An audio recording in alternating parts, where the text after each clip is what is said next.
All right, so there's a second part to this. We said, what was the answer for that activity? I don't know. Well, look on the page in front of you. 0. Yeah, so it was 6. Huh. It was 6 comma 0, right?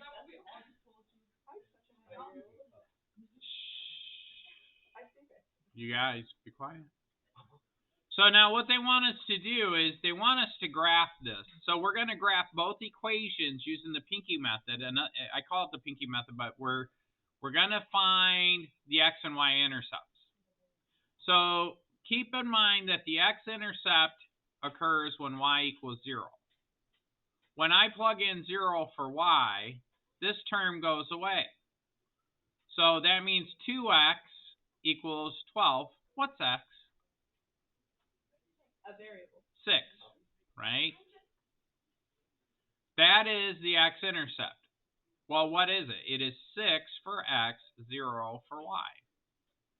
Now let's do the y-intercept. The y-intercept, the same thing. When I plug in a 0 for x, the y-intercept occurs when x equals 0. This term goes away. That means that negative 3y equals 12. What's y equal? No.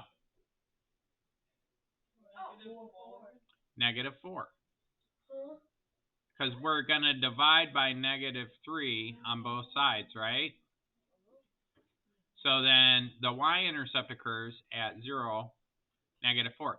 So these 2 points can be graphed. So I'm going to plot the point 0, comma, negative 4. I got to slide down a little bit here. 0, comma, negative 4. That's my first point. That's the y-intercept. The x-intercept occurs at 6, comma, 0. And so I just draw a line through those 2 points. Let me do it a different color.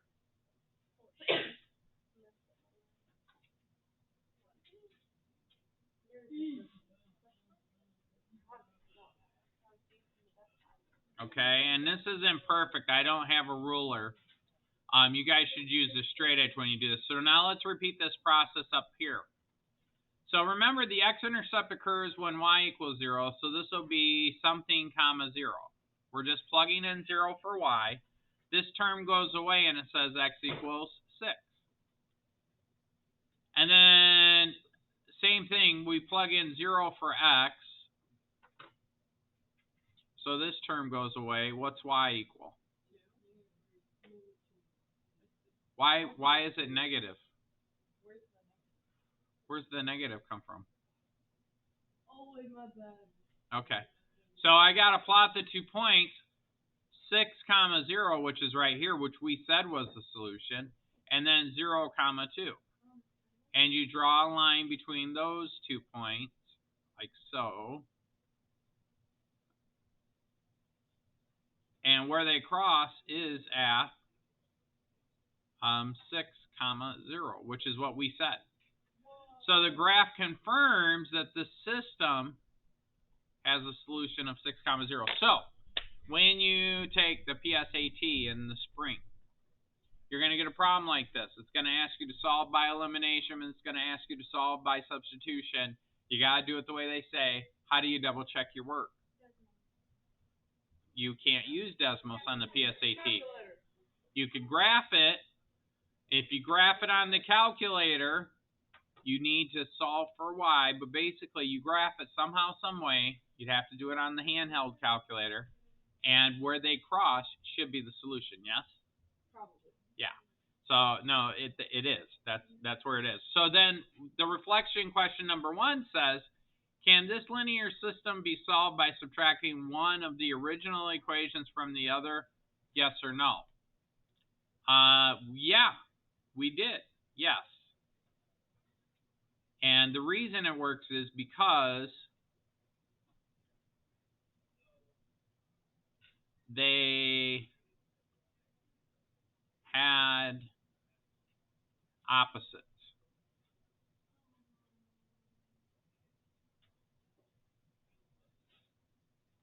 negative 3y, and positive 3y. So elimination works best when, if you look at the two equations and you see that they have opposites. Well, not tomorrow, but our next section, I'll tell you how you make opposites. So if they don't have opposites, then you can make them opposites by multiplying by a number. Okay. Graphing's the quickest way. If they don't give you an option on the PSAT, just graph them. Graphing always works, but to graph them on the TI-84, you have to solve for y, so don't make a mistake.